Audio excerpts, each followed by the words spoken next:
C'est une annonce qui est contradictoire avec les engagements répétés jusqu'à présent du président de la République, François Hollande.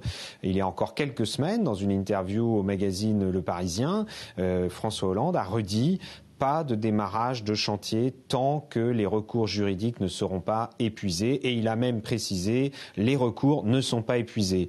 Et d'ailleurs, cette position est une position de bon sens, puisque on comprendrait mal que l'on démarre des choses, des chantiers pour un projet qui pourrait finalement être annulé par une décision de justice.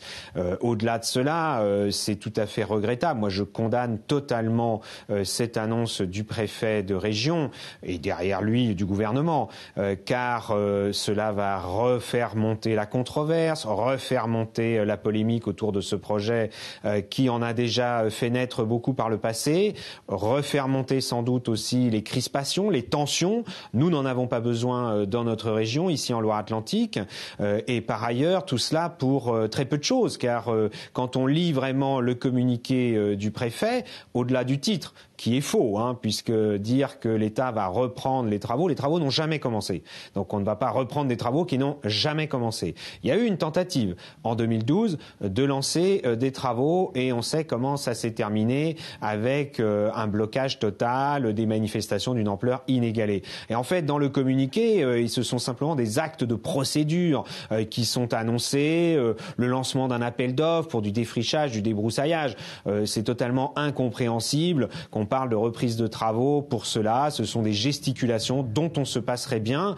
On s'en passerait bien sur le terrain ici en Loire-Atlantique, à Nantes, mais on s'en passerait bien aussi alors que la France est engagée dans l'organisation de la conférence mondiale de lutte contre l'effet de serre à Paris dans quelques semaines. François de Rugy, on a encore en tête ces images d'échauffourées, de violence, même sur le site d'échauffourées entre forces de l'ordre et zadistes, ces opposants qui campent sur le site. Que leur dites-vous ce soir ?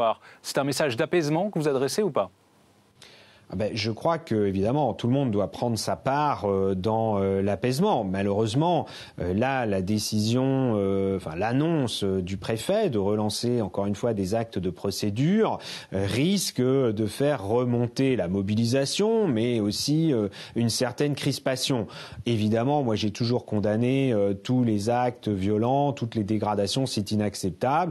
Il y a le combat politique. Nous, les écologistes, nous le menons depuis des années. Et par ailleurs, il y a l'action juridique qui continue, qui se poursuit.